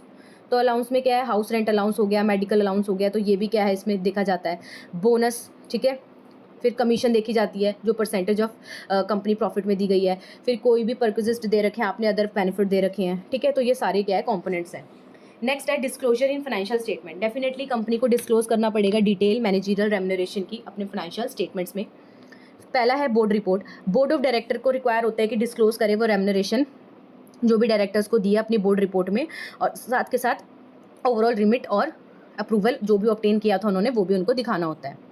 नेक्स्ट है आपका details of individual remuneration. Specific remuneration अगर पे किया आपने ईच डायरेक्टर को और KMP को, तो आपको क्या है ये भी डिस्क्लोज करनी है कि जो भी की मैनेजरियल पर्सनल्स को आपने या डायरेक्टर्स को आपने पे किया वो भी आपको डिस्क्लोज करना है। Remunerations to non executive director. अगर नॉन एग्जीक्यूटिव डायरेक्टर हैं, ठीक है, तो non executive directors are not involve in day to day management, तो वो डे टू डे मैनेजमेंट में नहीं इन्वॉल्व होते हैं कंपनी के। However they may still receive remuneration, but वो क्या है उनको रेम्युनरेशन फिर भी मिल सकती है। तो अगर वहाँ पे देखें तो limit for non executive directors क्या है, टोटल रेम्युनरेशन जिसमें कमीशन भी इंक्लूड होती है जो पे कर रहे हैं हम नॉन एग्जीक्यूटिव डायरेक्टर को, वो एक्सीड नहीं करनी है 1% of net profit of the company, ठीक है। If there is a managing director या होल टाइम डायरेक्टर है तो remuneration to non executive director can not exceed नहीं होनी चाहिए 3% ऑफ नेट प्रॉफिट से, ठीक है, for all non executive directors. फिर कुछ लिमिट भी है पेमेंट ऑफ रेम्युनरेशन में। तो कंपनी एक्ट प्रोहिबिट करता है कि पेमेंट आप नहीं कर सकते हो मैनेजरियल रेम्युनरेशन के अंडर इन कंडीशंस में। पहला, director not involve in management. कह रहे डायरेक्टर जो इन्वॉल्व ही नहीं है मैनेजमेंट में, ठीक है, are not entitle to remuneration जो सर्विस रेंडर की गई है उसके द्वारा, ठीक है, मतलब उसने दी है जो सर्विस आपको। फिर है डिफ़ॉल्ट इन कंप्लायंस। मान लो company if the company has defaulted in payment, any company default में है कि उसने कोई क्या है मान लो ड्यू ही नहीं दिया अपना, ठीक है, कोई टैक्स नहीं दिया, कोई एम्प्लॉय की वेज नहीं दिया है, तो वो क्या है रेम्युनरेशन नहीं दे सकती अपने डायरेक्टर को जब तक वो अपने ये सारे ड्यूज़ को क्लियर ना कर दे। फिर है वायलेशन ऑफ प्रोविजन। कह रहे कंपनी अगर फेल हो जाती है फॉलो करने में कोई भी प्रोविजन जो ले डाउन किए हैं कंपनीज एक्ट में, ठीक है, या फिर आर्टिकल ऑफ एसोसिएशन में, तो पेमेंट ऑफ रेम्युनरेशन क्या है कंसिडर्ड किया जाता है इनवैलिड। फिर स्पेशल रेम्युनरेशन सर्टेन केसेस की बात करें तो यहाँ लिखा है कि कंपनी एक्ट अलाउ करता है स्पेशल रेम्युनरेशन, ठीक है, इन केस ऑफ एक्सेप्शनल परफॉर्मेंस अगर की है, जैसे bonus, based on companies profit, कि बहुत ही अच्छा प्रॉफिट हो गया कंपनी को। कमीशन पे टू डायरेक्टर बिजनेस टर्नओवर, जो भी बिजनेस टर्नओवर है उसके बेसिस पे, प्रॉफिटेबिलिटी के बेसिस पे, ठीक है। तो ये कुछ ऐसे पॉइंट है। फिर यहाँ पे ये भी बताया रेम्यूनरेशंस टू की मैनेजरियल पर्सोनल में आपको ये बताया हुआ है, ठीक है। रेम्यूनरेशन सब्जेक्ट टू कंडीशंस यहाँ बताया हुआ है। तो समरी टेबल आप देख सकते हो, मैक्सिमम लिमिट क्या है, अगर इनएडिक्वेट प्रॉफिट है तो क्या है, तो ये हमने सारा पढ़ लिया। यहाँ पे समरी टेबल आपको दिया है। नेक्स्ट क्वेश्चन है आपका 15 मार्क्स का है, ये एक्सप्लेन करना है आपको accounting treatment redemption of preference shares, ठीक है। तो प्रेफरेंस शेयर्स से रिलेटेड जितने भी आपको क्वेश्चन आंसर्स बनते हैं ये हमने ऑलरेडी किए हुए हैं, तो अगर आपने अभी तक नहीं देखे तो आप इसको देख सकते हो। चैप्टर पूरा इस वीडियो के प्लेलिस्ट में आपको मिल जाएगा। तो रिडम्पशन ऑफ प्रेफरेंस शेयर्स का क्या मतलब होता है? इट रेफर्स टू प्रोसेस, ये एक ऐसी प्रोसेस है जहाँ पे कंपनी बायबैक करती है अपने जो भी उसने इशू किए थे प्रेफरेंस शेयर्स को, ठीक है, अपने शेयर होल्डर से वो क्या है वापस मतलब कि अपने शेयर्स को वापस ले रही है, इधर एट पार या फिर प्रीमियम पे। ये डन किया जा सकता है, ठीक है, कैश के थ्रू भी या फिर इशू करके उनको नए शेयर्स। तो प्रोविजंस अगर हम बात करें प्रेफरेंस शेयर्स के, आपको रिडीम करने हैं ना, वापस लेने हैं बेसिकली। तो देखो क्या प्रोविजंस है। पहला है authorised capital, company must have sufficient authorised capital, company के पास सफिशिएंट ऑथोराइज्ड कैपिटल हो रिडीम करने के लिए प्रेफरेंस शेयर्स। नेक्स्ट है पेमेंट मेथड, रिडम्पशन क्या है, डन किया जा सकता है कैश में भी या इशू करके नई इक्विटी शेयर्स को। फिर है रिजर्व रिक्वायरमेंट, कंपनी फॉलो करती है, कंपनी को फॉलो करना है transfer of certain percentage capital redemption reserve में, सो दैट वो इंश्योर रहे कि कैपिटल क्या है प्रिजर्व्ड है। स्टेप्स की बात करें रिडम्पशन प्रोसेस की, तो देखो सबसे पहले क्रिएट करते हैं कैपिटल रिडम्पशन रिजर्व को, CRR को क्रिएट किया जाता है। कैपिटल रिडम्पशन रिजर्व क्रिएट किया जाता है जब प्रेफरेंस शेयर्स को रिडीम करना है। अकॉर्डिंग टू कंपनी एक्ट 2013 जो कंपनी है उसे रिक्वायर्ड होता है कि वो ट्रांसफर करे amount equal to nominal value अपने जो भी उसने रिडीम किया शेयर्स को किस में ट्रांसफर करनी है, कैपिटल रिडम्पशन रिजर्व में। CRR is not distributable profit, तो ये वाला जो आपने इसमें ट्रांसफर किया है पैसा, ये डिस्ट्रीब्यूटेबल रिजर्व नहीं होता है। Company can not issue, company क्या है इसको यूज़ नहीं कर सकती है डिविडेंड डिस्ट्रीब्यूशन में इसका पैसा। अकाउंटिंग एंट्रीज आप क्या है देख सकते हो, आपके बुक में दे रखी है। फिर है पेमेंट फॉर रिडम्पशन की बात करें तो कंपनी रिडीम कर रही है प्रेफरेंस शेयर्स अगर कैश में, तो वो क्या है पे करेगी face value of shares along with कोई प्रीमियम है, ठीक है, वो देगी प्रेफरेंस शेयर होल्डर्स को। इफ़ जो कंपनी है वो रिडीम कर रही है प्रेफरेंस शेयर्स को थ्रू मतलब इशू करके फ्रेश इशू शेयर्स का, तो क्या न्यू इक्विटी शेयर्स क्या है इशू कर दिए जाएंगे। जर्नल एंट्रीज आप यहाँ से देख सकते हो, बुक में आपको दी होंगी तो आप ये देख सकते हैं। नेक्स्ट है एडजस्टिंग प्रीमियम ऑन रिडम्पशन, कह रहे रिडम्पशन के टाइम पे अगर प्रीमियम है तो उसको कैसे एडजस्ट करना है। If the company is redeeming the preference shares at premium, अगर प्रीमियम पे रिडीम कर रही है तो जो भी अमाउंट है प्रीमियम का वो क्या है उसको अलग से सेपरेटली दिखाना है। The premium is to be transferred to a security premium account, ठीक है, या फिर premium on redemption of preference shares account में ट्रांसफर किया जाएगा। It is not possible to redeem preference shares at a premium unless the company has sufficient free reserve। Obviously बात है premium के थ्रू तभी करेगी वो जब फ्री रिजर्व होंगे, सिक्योरिटी प्रीमियम अकाउंट होगा उस कवर करने के लिए उस प्रीमियम को, ठीक है, रिडीम के टाइम पे है। फिर यहाँ पे आपको एंट्रीज दे रखी है। फिर बात कर रहे हैं सेटिंग ऑफ प्रीमियम, तो अगर जो कंपनी है वो इशू कर रही है सिक्योरिटी प्रीमियम अकाउंट और अदर रिजर्व को यूज़ कर रही है वो, ठीक है, अगर कंपनी ने यूज़ किया सिक्योरिटी प्रीमियम अकाउंट या कोई भी अदर रिजर्व को यूज़ किया रिडम्पशन के लिए, तो the premium on redemption set of किया जाएगा अगेंस्ट द रिजर्व, ठीक है। एग्जाम्पल आप देख सकते हो, बुक में आपके बहुत सारे इलस्ट्रेशंस वगैरह देखें तो आपने सारे कर ही लिए होंगे। नेक्स्ट है आपका यहाँ पे आपको जनरल एंट्रीज का समरी बता रखा है, तो हमने कर लिया है। इंपॉर्टेंट पॉइंट्स आप यहाँ पे देख सकते हो। फिर आपका नेक्स्ट क्वेश्चन देखो दोबारा यही आया, बायबैक ऑफ शेयर क्या होता है, मेरिट्स और डीमेरिट्स बताने हैं बायबैक ऑफ शेयर्स के। तो हमने बायबैक ऑफ शेयर्स क्या होता है ये हमने पढ़ लिया है, ठीक है, तो आपको पता होगा। एंड अब why do companies buyback share, क्यों करती है कंपनी अपने शेयर्स का बायबैक, तो वही सरप्लस कैश है तो वो उसको यूटिलाइज कर रही है, वैल्यू जो उसके रिमेनिंग शेयर्स की है वो बढ़ जाती है, अर्निंग पर शेयर बढ़ जाता है, होस्टाइल टेक ओवर से बच जाती है वो। अब मेथड्स हमने ये पढ़ लिए थे फर्स्ट वाले क्वेश्चन में, अब मेरिट्स देख लेते हैं हम। तो देखो इससे ना इंक्रीज होता है अर्निंग पर शेयर कंपनी का, जब वो रिड्यूस कर रही है नंबर ऑफ शेयर आउटस्टैंडिंग जो है मार्केट में, तो बेसिकली जो अर्निंग होगी अब वो फ्यू शेयर्स पे ही देनी होगी, तो जिससे क्या अर्निंग पर शेयर बढ़ता है, जिससे स्टॉक प्राइस बढ़ जाता है उसका।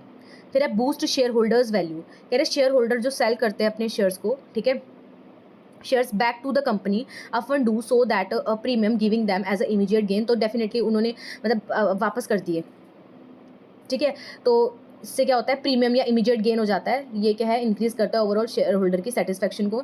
इंप्रूव रिटर्न ऑन इक्विटी, तो ROE भी बढ़ता है। जब रिड्यूस किया आपने कैपिटल बेस को तो नंबर ऑफ शेयर्स को, ठीक है, तो कंपनी का जो रिटर्न ऑन इक्विटी है वो बढ़ जाता है, तो डेफिनेटली प्रॉफिटेबिलिटी रेशियोज भी बढ़ती हैं। सिग्नल कॉन्फिडेंस, तो इन्वेस्टर्स को कॉन्फिडेंस आता है इससे, ठीक है। हेल्प होती है कि आप जो अपना सरप्लस कैश है उसको अच्छे से यूटिलाइज कर सकते हो, और हॉस्टाइल टेक ओवर से आप बच सकते हो। डीमेरिट्स की बात करें तो यहाँ पे बताया है कि बेसिकली बायबैक में यूज़ होता है अच्छा खासा पैसा कंपनी का, ठीक है, तो वो हो सकता था एज उसको रिटेन करके एज अ नए प्रोजेक्ट में लगा सकती थी, ठीक है, तो वो अपॉर्चुनिटी उसने यहाँ पे हटा के ये वाली अपॉर्चुनिटी को उसने क्या है लिया। शॉर्ट टर्म फोकस है, बायबैक जो शेयर्स का बायबैक है वो प्रोवाइड कर सकते हैं आपको इमीडिएट बेनिफिट शेयर होल्डर को, बट क्या है इसको मतलब शॉर्ट टर्म स्ट्रेटजी है बेसिकली, इसमें ये नहीं फोकस किया जा रहा लॉन्ग टर्म वैल्यू क्रिएशन में। कुड इसमें ये कह रहे हैं कि हो सकता है कि प्रॉब्लम आए अगर कंपनी स्ट्रगल कर रही है ग्रोथ और प्रॉफिटेबिलिटी से, तो यूज़ करना बायबैक बूस्ट करने के लिए स्टॉक प्राइस को ये टेम्परली हाइड कर देता है जो भी फाइनेंशियल प्रॉब्लम आपकी है, जिसमें बेसिकली आपको स्ट्रैटेजिक फोकस लगाना चाहिए था बट ये हाइड हो चुका है। फिर है जो बायबैक है हो सकता है वो फेवर करे कुछ शेयर होल्डर्स को, ठीक है। उसके बाद है इंक्रीज़ करता है ये डेट का रिस्क, अगर कंपनी है उसको उसने फंड जो अपने बायबैक किया वो क्या है अगर कहीं से बोरोइंग के थ्रू करा, ठीक है, तो यहाँ पे क्या है डेट ऑब्लिगेशन बढ़ जाती है। वैसे तो ऐसे नहीं होता है बट क्या है ऐसे ये भी रिस्क होता है। या फिर ये कह लो कि आपने जो भी पैसा था वो वहाँ लगा दिया, अब कल को अगर आपको पैसा चाहिए तो आपको क्या है डेट लेना पड़ेगा, तो वो अलग डेट ऑब्लिगेशन आपकी आ गई। फिर है पॉसिबल टैक्स इम्प्लीकेशन, तो यहाँ लिखा है बायबैक ऑफ शेयर्स भी टैक्स किए जाते हैं, ठीक है, अलग तरीके से, तो एडिशनल टैक्स लाइबिलिटी आपकी हो सकती है। एग्जाम्पल यहाँ दे रखा है। फिर यहाँ पे आपको मेरिट्स डीमेरिट्स ऐसे पॉइंट्स में दे रखे हैं, तो मेरिट्स में हमने ये पढ़ा और डीमेरिट्स में हमने ये पॉइंटर्स पढ़े। कंक्लूजन देख ले तो बायबैक ऑफ शेयर्स क्या है, इफेक्टिव टूल है कंपनीज़ के लिए कि वो अपने सरप्लस कैश को अच्छे से यूज़ कर सकती हैं। इंप्रूव होती है इससे उनकी फाइनेंशियल रेशियोज, क्रिएट होती है वैल्यू शेयर होल्डर के लिए। हाउएवर इसको यूज़ करो स्ट्रेटेजिकली, ठीक है, कॉशियस के साथ, सो दैट ये आपको बेनिफिट दे। नेक्स्ट क्वेश्चन है आपका, what do you mean by profit prior to incorporation, how is it computed illustrate. तो ये जो क्वेश्चन है ये आपको आया है, तो हम प्रॉफिट प्रायर टू इनकॉर्पोरेशन क्या होता है वो पढ़ लेते हैं, उसके बाद कैसे इसको कंप्यूट करते हैं। आपके बुक में ना ये स्टेप्स दे रखे हैं, तो आप वहाँ से इसको देख सकते हैं, बिकॉज ये क्वेश्चन आया है तो यहाँ पे आपको बताया है, ठीक है। तो प्रॉफिट प्रायर टू इनकॉर्पोरेशन का क्या मतलब होता है, देखो, प्रॉफिट प्रायर टू इनकॉर्पोरेशन का मतलब वो प्रॉफिट जो प्रायर पहले हुए हैं इनकॉर्पोरेशन से कंपनी के, ठीक है। इसका मतलब it refers to the profit जो अर्न किए हैं कंपनी ने पर before it is formally incorporated. कह रहे कंपनी इनकॉर्पोरेट फॉर्मली नहीं हुई थी पर स्टिल उसको पहले ही प्रॉफिट हुआ है, तो वो वाला यहाँ पे बताया गया है। This can happen in cases, ये कब होता है जहाँ पे एक्सपेंसेस इनकर किए हैं और इनकम को अर्न किया आपने, ठीक है, उस पीरियड में जब मतलब commencement of business activities and जो एक्चुअल इनकॉर्पोरेशन डेट थी उसके बीच में अगर आपने कोई इनकम को इनकर किया या कमाया, तो ये वाला प्रॉफिट यहाँ पे उसकी बात की जा रही है। इसके अंदर प्रॉफिट होते हैं जो बिजनेस ऑपरेशन स्टार्ट होने से पहले क्या बेसिकली उन्होंने कमाए हैं, ठीक है। तो it includes profit made from business operations that started before, पहले से ही वो स्टार्ट हो गए थे, ठीक है, officially registered and recognise as a corporate body, ठीक है। इससे पहले ही क्या प्रॉफिट आपको स्टार्ट हो गए थे। ये जो प्रॉफिट है ये अलग होते हैं जो इनकम जनरेट होती है आफ्टर इनकॉर्पोरेशन, एंड इसका फिर ट्रीटमेंट भी क्या अकाउंटिंग में अलग होता है थोड़ा सा। तो how is profit prior to incorporation computed, कैसे इसको कंप्यूट करते हैं, तो जो कैलकुलेशन है प्रॉफिट प्रायर टू इनकॉर्पोरेशन की, इसमें आपको पहले आइडेंटिफाई करना होता है रिवेन्यू कितना अर्न किया आपने और कितने आपने एक्सपेंसेस को इनकर किया है उस पीरियड के दौरान में, ठीक है। तो यहाँ पे आपको बताया कि आप पहले देखोगे कितना आपने रिवेन्यू अर्न किया या खर्चा किया, एंड देन फिर उसको क्या है अपोर्शनिंग कर दोगे उनके बीच में, pre incorporation period and post incorporation period के बीच में।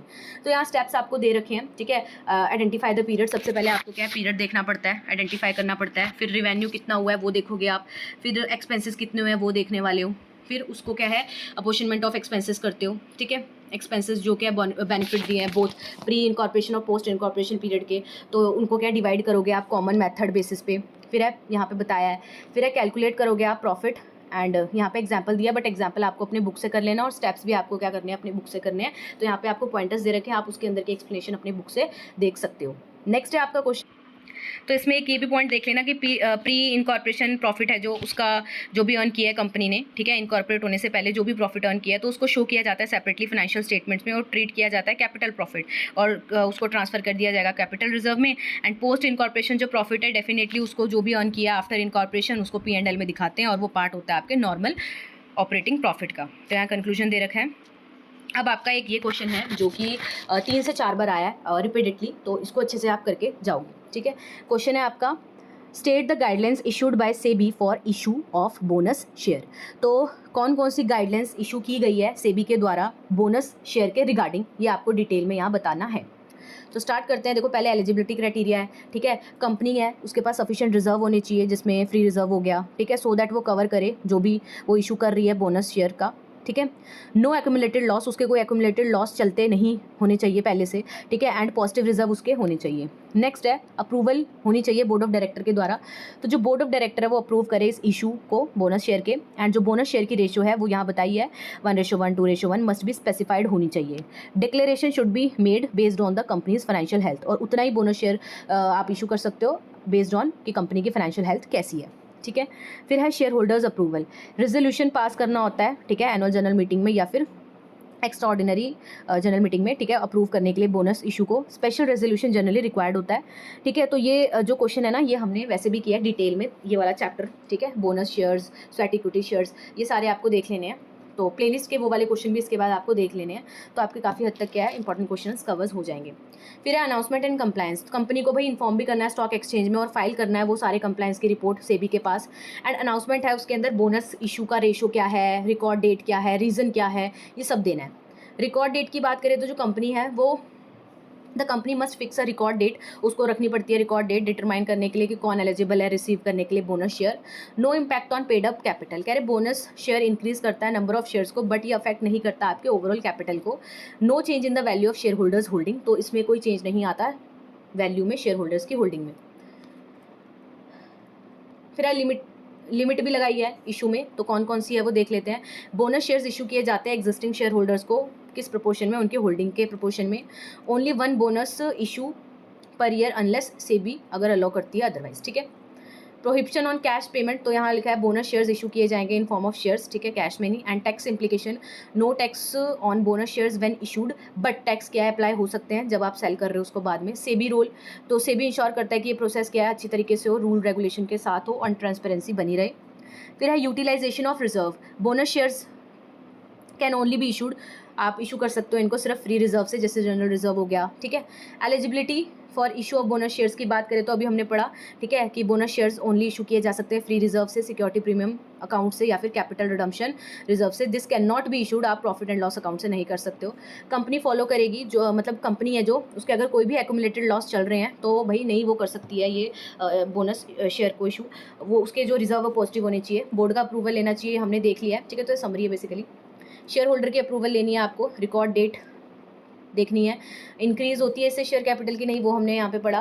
कैश पेमेंट नहीं होती है, शेयर्स आप इशू करते हो, फिर आपको फाइल करना पड़ता है रजिस्ट्रार ऑफ कंपनी के पास, ठीक है। तो ये सारा क्या है हमने यहाँ पे पढ़ लिया है, और टाइमली एक्शन एंड कंप्लायंस आपको लेने होते हैं, और कब कब क्या रिस्ट्रिक्शन है तो वो भी हमने यहाँ पे पढ़ लिया है, ठीक है। और टैक्स इम्प्लीकेशन वाला पॉइंट भी हमने यहाँ देख लिया है। फिर आपको एक बार ये क्वेश्चन भी आया हुआ है, ये 1 या 2 बार ही आया क्वेश्चन कि प्रोसीजर बताना है फॉर्मेशन ऑफ अ कंपनी का, ठीक है। तो इसको भी हम यहाँ पे देख लेते हैं कि क्या प्रोसीजर है। तो सबसे पहले प्रमोशन स्टेज आती है, जिसमें ये आइडिया स्टेज होती है, इसमें आइडिया आता है, ठीक है। प्रमोटर्स थिंक करते हैं बिजनेस आइडिया, इसमें प्रिपेयर किया जाता है documents like memorandum of association, article of association, ठीक है। फिर और इनकॉर्पोरेशन ऑफ कंपनी होता है, फाइनली फाइल किए जाते हैं डॉक्यूमेंट्स को रजिस्ट्रार ऑफ कंपनी के पास, MOA और AOA को। आइडेंटिफाई करते हैं इसमें प्रूफ को, एड्रेस प्रूफ को, पे करते हैं रजिस्ट्रेशन फीस, एंड अगर सारा सब कुछ ठीक होता है तो ROC क्या है, ROC गिव करता है आपको, मतलब दे देता है certificate of incorporation. Raising capital if public company, तो अगर आप पब्लिक कंपनी हो तो आपको क्या है रेज करनी है कैपिटल, तो इशू करोगे प्रोस्पेक्टस, इनवाइट करोगे पब्लिक को कि अप्लाई करो शेयर्स को, कलेक्ट करोगे एप्लीकेशन, ठीक है, जो भी मनी आपको रिसीव होगी इन्वेस्टर से, फिर अलॉट करोगे उनको शेयर, जो एक बार रिसीव हो गए एप्लीकेशन आपको तो आप शेयर्स को अलॉट करोगे, कंपनी क्या सेंड करेगी अलॉटमेंट लेटर्स, फिर वो कलेक्ट करेगी अलॉटमेंट मनी, एंड फिर वो कॉल करेगी आगे फर्दर। तो जनरल एंट्रीज आपसे पूछी थी, अब देखो ये क्वेश्चन आपको ना बुक में दिया है फॉर्मेशन वाला, तो वहाँ डिटेल में है, यहाँ पे ये क्वेश्चन आपको इसीलिए बताया है कि भाई ये क्वेश्चन आया है 1 से 2 बार, तो आपको ये भी देख के जाना है कि कौन कौन सी स्टेजेस होती है एंड कौन कौन से डॉक्यूमेंट्स रिक्वायर्ड होते हैं, और जनरल एंट्रीज आपको पूछी गई है एट द सेम टाइम, तो जनरल एंट्रीज भी आपको मेक श्योर करना है कि आप कर लो। तो जनरल एंट्रीज फॉर इशू, तो एंट्रीज को देख लेते हैं। सबसे पहले जब एप्लीकेशन मनी आपको रिसीव होगी तो बैंक से आपके पास पैसा आएगा, तो बैंक अकाउंट डेबिट, और किस नाम से आया, शेयर एप्लीकेशन नाम से, ठीक है। On transfer of application money to capital, तो शेयर एप्लीकेशन अकाउंट डेबिट हो जाएगा और टू शेयर कैपिटल अकाउंट हो जाने वाला है। फिर है आपका next, when allotment money is due. तो जब अलॉटमेंट मनी ड्यू है तो share allotment account debit to share capital. तो ये आपको जनरल एंट्रीज पता होंगे, आपकी बुक में लिखी है, आप एक बार उनको देख सकते हो। फिर जब अलॉटमेंट मनी रिसीव होगी तो बैंक अकाउंट में डेबिट हो जाएगा टू शेयर अलॉटमेंट अकाउंट।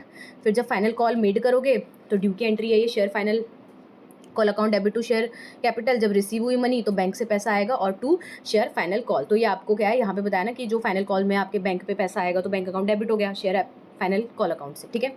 फिर देखो दोबारा बायबैक ऑफ शेयर्स है, तो बायबैक ऑफ शेयर्स वाला अच्छे से आपको करके जाना है, वीडियो देख लेनी है, उसमें बहुत सारे क्वेश्चन हमने किए हुए हैं। तो buyback merits, demerits, conditions, provisions, यही क्वेश्चन इसमें से आए हुए हैं, ठीक है। तो हमने देख लिया सोर्सेज ऑफ बायबैक क्या होना चाहिए, फ्री रिजर्व होने चाहिए, सिक्योरिटी प्रीमियम अकाउंट होने चाहिए, या फिर प्रोसीड होने चाहिए फ्रेश इशू की। बट ये पॉइंट याद रखने की, not for same kind of share, पर वो प्रोसीड नहीं होनी चाहिए फ्रेश इशू की जो कि सेम काइंड ऑफ शेयर आपने बायबैक किए थे, उसके आप प्रोसीड यूज़ नहीं कर सकते हो। फिर है ऑथोराइज्ड इन आर्टिकल्स, तो बायबैक आपका होना चाहिए, मतलब लिखा होना चाहिए कि आर्टिकल ऑफ एसोसिएशन है जो वो अलाउ करे, आपको ऑथराइजेशन दे, अप्रूवल, ठीक है। तो 10% of total paid up equity capital plus free reserve से ज़्यादा नहीं होगा, एंड अप्रूव करेगा वो बोर्ड ऑफ डायरेक्टर। अगर आपको मान लो 10% से ज़्यादा करना है तो अप टू 25% कर सकते हो, स्पेशल रेजोल्यूशन नीड होता है यहाँ पे जनरल मीटिंग में। लिमिट क्या है ये हमने पढ़ ली थी, debt equity ratio after buyback आपकी 2:1 होनी चाहिए, and buyback some exceptional, after buyback case some exceptional apply यहाँ पे होती है, कुछ exceptions. Fully paid up shares only होना चाहिए, ठीक है। तो फुल्ली पेड अप शेयर्स होते हैं जो, ठीक है, वही आप कर सकते हो ब्रॉड बैक। टाइम लिमिट की बात करें तो वही 1 साल के अंदर आपकी ये सारी प्रोसेस खत्म हो जानी चाहिए, जब रेजोल्यूशन बोर्ड रेजोल्यूशन पास हुआ था। कोई फर्दर बायबैक नहीं कर सकते आप 1 ईयर तक। फिर जो शेयर्स है जो आपने ब्रॉड बैक किए उन्हें कैंसिल या डिस्ट्रॉय करना है 7 दिन के अंदर अंदर, बायबैक जब कंप्लीट हुआ है। फिर आपको फाइलिंग करनी है, आरओसी के पास सारा डिटेल्स क्या है प्रोवाइड करनी है। एडवांटेज हमने पढ़ ली, अर्निंग पर शेयर आपका ये बढ़ाता है, सरप्लस फंड को यूटिलाइज अच्छे से कर दिया इसने, शेयर प्राइस को सपोर्ट कर रहा है और इन्वेस्टर्स को कॉन्फिडेंस दे रहा है, ठीक है। एंड इन्वेस्टर्स क्या है जो सेल करना चाहते हैं तो उनको एक अपॉर्चुनिटी भी मिल जाती है। फिर है डिसएडवांटेज देख लें तो भाई वही कैश रिजर्व्स आपके कम हो गए, ठीक है, और हो सकता है कि एक सिग्नल हो वीक ग्रोथ का, समटाइम्स इसको देखा जाता है इस तरीके से। फिर कैन बी मिसयूज, मतलब ऐसे यूज देखा जाएगा ना, मे सिग्नल वीक ग्रोथ, लाइक कि प्रॉफिटेबल इन्वेस्टमेंट ऑप्शन आपके पास नहीं है तो आपने सोचा कि चलो यहीं पे पैसा इसको यूज़ कर लेते हैं, ठीक है, तो इस तरीके से। फिर हो सकता है कभी मिसयूज़ कर दिया जाए, है ना, गेन करने के लिए high control. Not suitable in debt heavy companies, तो यहाँ पे इंक्रीज करता है रिस्क, ठीक है, अगर जो कंपनी है वो ऑलरेडी उसके पास हाई डेट है तो। फिर आपको अगेन क्वेश्चन आया हुआ है रिडीमेबल प्रेफरेंस शेयर्स क्या होते हैं, तो रिडीमेबल प्रेफरेंस शेयर्स हमने पढ़ लिए। रिडीमेबल प्रेफरेंस शेयर्स वो शेयर्स होते हैं जो, जिसमें क्या है कि वो जहाँ पे जो कंपनी है वो अग्री कर रही है कि वो रिडीम कर रही है, ठीक है, सर्टेन पीरियड के बाद स्पेसिफिक डेट में अपने शेयर्स को, प्रेफरेंस शेयर्स को, ठीक है। Like it is like giving money to company for some time and then getting it back. तो कंडीशन देख लो यहाँ पे वही, आपको ऑथराइजेशन मिलनी चाहिए आर्टिकल ऑफ एसोसिएशन से, रिडम्पशन विद इन 20 ईयर करना है, तो जो ये शेयर्स हैं इसको रिडीम कर सकते हो आप विद इन 20 ईयर, ठीक है, डेट ऑफ इशू से। फुल्ली पेड अप रिडम्पशन होती है only fully paid up shares का। सोर्सेज है जो रिडम्पशन के वो क्या आते हैं, प्रॉफिट ऑफ द कंपनी जो फ्री रिजर्व होते हैं, या फिर फ्रेश इशू ऑफ शेयर्स, ठीक है। फिर कैपिटल रिडम्पशन रिजर्व क्रिएट करना पड़ता है, ठीक है। तो if shares are redeemed out of profit तो आपको क्या है, इक्वल अमाउंट का जो है वो ट्रांसफर करना पड़ता है सीआरआर में, सीआरआर अकाउंट में अमाउंट को। तो ये जो अकाउंट है इसे यूज़ किया जा सकता है ओनली इशू करने के लिए फुल्ली पेड अप बोनस को। No default in redemption, company क्या है, should not default in payment of interest और डिविडेंड, ऐसा नहीं है उसने कोई और मतलब पेमेंट ऑफ इंटरेस्ट में कोई डिफॉल्ट किया हो या फिर ऐसे, ठीक है। तो company should not default in the payment of interest या फिर डिविडेंड या फिर लोन रिपेमेंट या फिर कोई भी रिडम्पशन है ऑफ एनी प्रीवियस शेयर्स की। मैनर ऑफ रिडम्पशन आप देख सकते हो, रिडम्पशन डन की जाती है फिक्स्ड पीरियड या फिर एक स्पेसिफाइड डेट में, ठीक है। कंपनी सेंड करती है नोटिस प्रेफरेंस शेयर होल्डर्स को कि भाई, एंड पे करती है अमाउंट ड्यू डेट पे। अकाउंटिंग एंट्रीज आप अपनी बुक से देख सकते हो। फिर आपको एक 5 मार्क्स का क्वेश्चन आया हुआ है कि व्हाट आर ओन डिबेंचर, क्या होते हैं ओन डिबेंचर्स, वो डिबेंचर्स होते हैं which are purchase back by a company, जो क्या है परचेज कर लिए गए हैं दोबारा से, मतलब बैक कर लिए गए हैं, परचेज बैक कर लिए गए हैं कंपनी के द्वारा ओपन मार्केट में, ठीक है, और फ्रॉम एग्जिस्टिंग डिबेंचर होल्डर से, ठीक है, आपने वापस ले लिए। फीचर्स क्या है इसके मेन, तो ये डिबेंचर्स है इशू किए गए थे by these debentures are issued, ये इशू किए थे सेम कंपनी ने एंड देन री एक्वायर्ड कर लिए, ठीक है, उन्होंने। They may be purchase for cancellation, हो सकता है उन्होंने परचेज किया हो कैंसिलेशन रिड्यूस करने के लिए लाइबिलिटी या फिर एज अ इन्वेस्टमेंट रखने के लिए रीसेल आगे करें वो। When purchase the company become its own creditor temporary, जब वो परचेज कर रही है तो अपने डिबेंचर को खरीद रही है तो मतलब वो टेम्पररी क्या बन गया, क्रेडिटर बन गया। तो type of own debenture for cancellation permanently reduce करता है डेट को एज इन्वेस्टमेंट, आपने अगर परचेज किया है तो ये रहता है शॉर्ट पीरियड के लिए, आपको शॉर्ट पीरियड में गेन होता है इससे, प्राइस में अगर चेंजेस आए हैं तो। एग्जाम्पल आप देख सकते हो। फिर आपको एक ये भी आया था कि डिफाइन करो ये जो टर्म है फर्म अंडर राइटिंग, तो ये क्वेश्चन हमने कर लिया है, यहाँ भी देख लेते हैं एक बार। 5 मार्क्स में आया हुआ ये क्वेश्चन।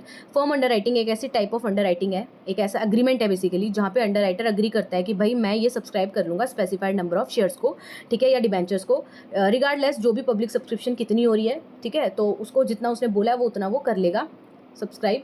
ये दिस मीन्स जो even entire issue fully subscribe हो भी गया पब्लिक के द्वारा, स्टिल अंडर राइटर क्या है, ऑब्लिगेट होगा कि वो टेकअप करेगा उतने नंबर ऑफ सिक्योरिटीज़ को, ठीक है, under firm under writing.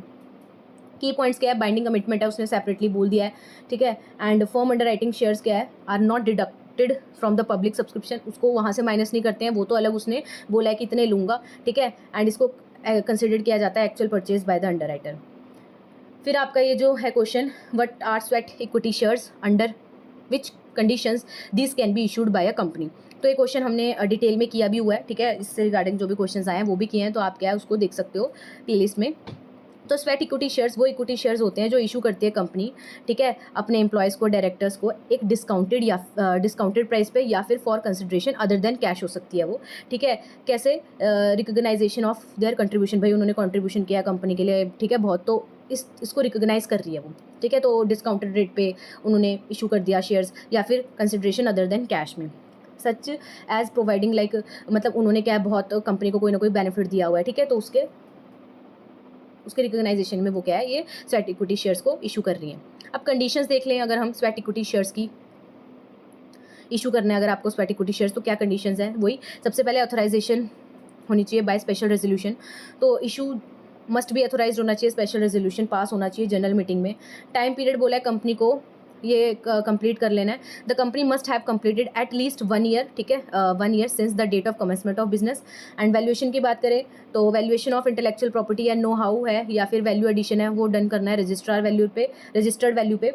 Limit बोल दिया है, issue not exceed 15% of existing paid up capital से नहीं होना चाहिए ज़्यादा, एंड इन अ ईयर, और 5 करोड़ जो भी हाई है इसमें से। However overall issuance should not exceed होनी चाहिए 25% पेड अप इक्विटी कैपिटल से कंपनी के any time. Lock in period की बात की है, स्वेट इक्विटी शेयर इशू किए जाते हैं, ठीक है, must have lock in period 3 year from the date of allotment जब हुई है। लिस्टिंग की बात करें तो in case of listed company है तो कंप्लाई करने हैं उसको सारे सेबी के रेगुलेशंस। फिर आपका क्वेश्चन आया है अंडर राइटिंग क्या होती है, एडवांटेजेस बताओ, ठीक है, what are the advantages of underwriting of shares. तो देखो अंडर राइटिंग का हमने मीनिंग पढ़ लिया, यहाँ पे हम एडवांटेजेस भी देख लेते हैं। तो यहाँ पे बताया गया आपको कि अंडर राइटिंग एक कॉन्ट्रैक्चुअल एग्रीमेंट है जहाँ पे अंडर राइटर अग्री करता है कि वो सब्सक्राइब करेगा अनसब्सक्राइब पोर्शन को शेयर्स के और डिवेंचर्स के जो आप ऑफर कर रहे हो पब्लिक को, अगर मान लो इनकेस वो फुल्ली सब्सक्राइब नहीं करते। ये इंश्योर करता है कंपनी को कि भाई उन्हें कैपिटल मिल जाएगी, जितना फंड चाहिए उतना मिल जाएगा, मिनिमम सब्सक्रिप्शन उनकी जितनी भी रिक्वायर्ड है वो हो जाएगी, और जो अंडर राइटर्स है उनको उनके बदले क्या कमीशन मिलती है। एडवांटेज की बात करें अंडर राइटिंग ऑफ शेयर्स की, तो देखो इससे ये एश्योर्ड रहता है कि मिनिमम सब्सक्रिप्शन क्या हो जाएगी फुलफिल। फिर boost investors confidence, investor feel करता है ज़्यादा सिक्योर इन्वेस्ट करने में, ठीक है, is an issue that is underwritten. फिर reputation and expertise, underwriters क्या होते हैं, फाइनेंशियल इंस्टीट्यूशन या बैंक होते हैं, ठीक है, क्रेडिबल होते हैं, एक्सपर्टाइज होती है इनको इस फील्ड में। फिर है मार्केटेबिलिटी ऑफ शेयर्स, हेल्प होता है इससे कि इफेक्टिव प्रमोशन हो जाए एंड सेल हो जाए आपके शेयर्स की मार्केट में। रिस्क जो है वो कम होता है, तो ये लिखा हुआ है जो रिस्क है अंडर सब्सक्रिप्शन का वो ट्रांसफर हो जाता है, कंपनी ट्रांसफर कर देती है उसको। फिर है what are the purpose for which security premium can be use, तो ये एक बार आया हुआ है 5 मार्क्स में, तो इसको भी आप कर सकते हो कि जो सिक्योरिटी प्रीमियम है वो एक्स्ट्रा अमाउंट है जो आप रिसीव कर रहे हो, ठीक है, कौन रिसीव कर रहा है, कंपनी, जब वो क्या कर रही है अपने शेयर्स को इशू कर रही है, ठीक है, प्राइस पे हायर देन उसके फेस वैल्यू, जो फेस वैल्यू है उसका शेयर का उससे ज़्यादा पे जब उसने क्या है इशू किया है, तो वो जो उसको पैसा मिला एक्स्ट्रा वो सिक्योरिटी प्रीमियम है। अब यहाँ पे बोला है कि जो सिक्योरिटी प्रीमियम है उसको आप यूज़ करते हो स्पेसिफिक पर्पस के लिए यूज़ कर सकते हो, तो पर्पस है जो किस पर्पस में आप यूज़ कर सकते हो सिक्योरिटी प्रीमियम को, जब आपको इशू करना है फुल्ली पेड बोनस शेयर्स अपने एग्जिस्टिंग शेयर होल्डर को, या आपको राइट ऑफ करना है आपका मतलब राइट ऑफ करना है कोई भी प्रीमिलरी एक्सपेंस है, वो एक्सपेंस जो कि आपने फॉर्मेशन ऑफ कंपनी से के दौरान किए थे उस टाइम पे। फिर आप राइट ऑफ कर सकते हो discount on issue of shares या डिबेंचर, इसमें भी आप इसको यूज़ कर सकते हो। नेक्स्ट, अगर आपको पे करना है premium on reduction of preference shares या फिर डिबेंचर्स, अगर बाय बैक करने हैं अपने खुद के शेयर्स तो यहाँ पे ये यूज़ कर सकते हो। और यहाँ लास्ट में लिखा है security premium can not be use for paying dividend, आप इसको यूज़ नहीं कर सकते हो डिविडेंड पे करने के लिए या मीट करने के लिए रेगुलर बिजनेस के एक्सपेंसेस, ठीक है। तो ये थे हमारे कुछ क्वेश्चंस जिसमें हमने 5, 15 मार्क्स के सारे क्वेश्चंस किए। जो क्या है section A, section B, section C से आपको बनते हैं। होप आपको समझ आया होगा। अगर आपने यहाँ तक वीडियो देखी है, आपको ये वीडियो समझ आई है तो लाइक करो, शेयर भी करना है आपको, ठीक है। शेयर करोगे, लाइक करोगे तो मुझे पता लगेगा। फीडबैक दे सकते हो क्योंकि बहुत से बच्चों ने डिमांड की थी, तो ये स्पेसिफिकली उनके लिए बनाई गई है। तो आप अपने फीडबैक कमेंट के फॉर्म में दे के जाना। एंड चैनल को सब्सक्राइब नहीं किया तो कर लेना, और आपको आगे कौन सी वीडियोस चाहिए वो भी आप कमेंट में लिख सकते हो। एंड टेलीग्राम को ज्वाइन कर लेना। मिलते हैं नेक्स्ट वीडियो में कुछ और इंपॉर्टेंट क्वेश्चन आंसर्स के साथ किसी अदर सब्जेक्ट के, बेस्ड ऑन योर रिस्पॉन्स। तब तक के लिए thank you for watching this video.